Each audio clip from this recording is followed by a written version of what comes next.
എപ്പോഴെങ്കിലും ആലോചിച്ചു നോക്കിയിട്ടുണ്ടോ വെറുതെ തുടങ്ങിവെച്ച ഒരു സാധാരണ സംസാരം എങ്ങനെയാണ് ചൂടുപിടിച്ച് ഒരു വലിയ വഴക്കായി മാറുന്നതെന്ന്? നല്ല സൗഹൃദത്തോടെ സംസാരിച്ചു തുടങ്ങും, പിന്നെ ശബ്ദമുയരും, അവസാനം ചിലപ്പോൾ ആ ബന്ധം തന്നെ വഷളാവും. എന്തുകൊണ്ടാണ് ഇങ്ങനെ സംഭവിക്കുന്നത്? അത് നമുക്ക് എങ്ങനെ ഒഴിവാക്കാം? നമുക്കൊന്ന് നോക്കാം.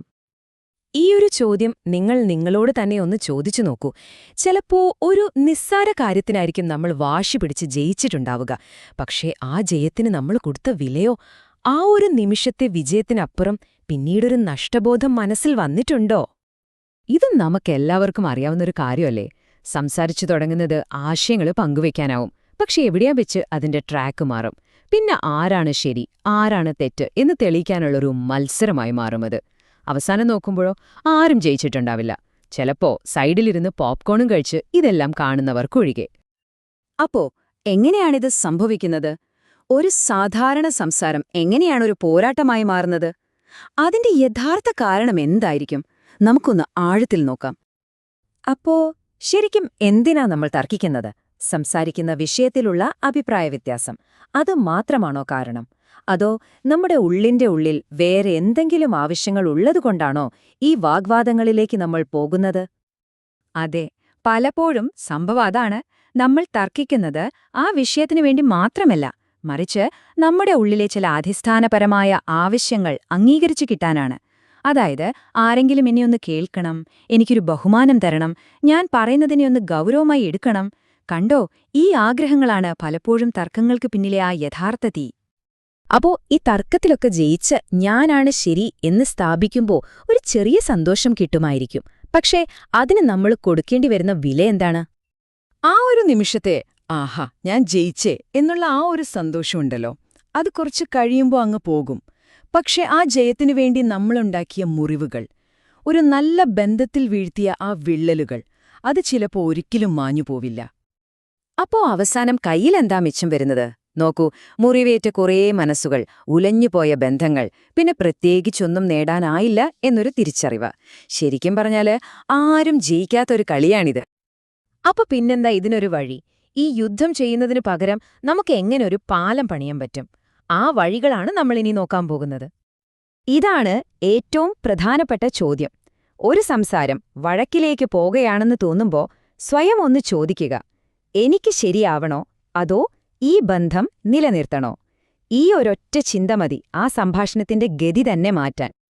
ആ ഒരു യുദ്ധത്തിന്റെ മൂഡിൽ നിന്ന് മാറി കാര്യങ്ങൾ പഠിക്കാൻ ശ്രമിക്കുന്ന ഒരാളുടെ മനസ്സോടെ ഇതിനെ സമീപിക്കാൻ ഈ 4 സ്റ്റെപ്പുകൾ നമ്മളെ സഹായിക്കും. ഒന്നാമത്തത്, ഒന്ന് നിർത്തിയിട്ട് ദീർഘമായി ശ്വാസമെടുക്കുക.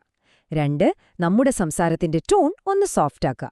3, ദേഷ്യപ്പെടുന്നതിനു പകരം അതെന്താ അങ്ങനെ എന്നറിയാനുള്ളൊരു കൗതുകത്തോടെ ചോദ്യങ്ങൾ ചോദിക്കുക.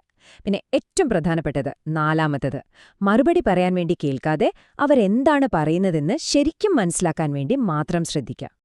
നോക്കൂ, വാക്കുകളിലെ ഈ ചെറിയൊരു മാറ്റം ഇത്ര വലിയ വ്യത്യാസമാണ് ഉണ്ടാക്കുന്നതെന്ന്. നിങ്ങൾ പറയുന്നത് തെറ്റാണ് എന്ന് പറയുമ്പോൾ അതൊരു ആക്രമണമാണ്. അത് ആ സംഭാഷണത്തിന്റെ വാതിൽ അടയ്ക്കുകയാണ് ചെയ്യുന്നത്. എന്നാൽ നിങ്ങളുടെ അഭിപ്രായം എന്താണെന്ന് പറയൂ എന്ന് ചോദിക്കുമ്പോഴോ അതൊരു ക്ഷണമാണ്, പുതിയ ചിന്തകളിലേക്കുള്ള ഒരു വാതിൽ തുറക്കലാണ്. ഒരു കാര്യം ഓർക്കണം, മറ്റൊരാളെ മനസ്സിലാക്കാൻ ശ്രമിക്കുന്നത് ഒരു തോൽവിയല്ല കേട്ടോ. അത് കീഴടങ്ങളുമല്ല. നേരെ മറിച്ച് അത് കൂടുതൽ നല്ല ആശയങ്ങളിലേക്കും അതിലും പ്രധാനമായി കൂടുതൽ ശക്തമായ ബന്ധങ്ങളിലേക്കുമുള്ള ഒരു വാതിൽ തുറന്നു തരികയാണ് ചെയ്യുന്നത്. നമ്മളിപ്പോ സംസാരിച്ച ഈ കാര്യമുണ്ടല്ലോ, ഇതൊന്നുമത്ര പുതിയ ആശയങ്ങളല്ല. ആയിരക്കണക്കിന് വർഷങ്ങളായിട്ട് തത്വചിന്തകരും ഇപ്പോഴത്തെ മനഃശാസ്ത്രജ്ഞരുമൊക്കെ പറയുന്ന ഒരേ കാര്യമാണിത്. ഇതിന്റെ വേരുകൾ തേടിപ്പോയാൽ നമ്മൾ 2000 വർഷം മുമ്പുള്ള ഇന്ത്യയിലെത്തും. അക്ഷപാദ ഗൗതമൻ സ്ഥാപിച്ച ന്യായദർശനത്തിൽ.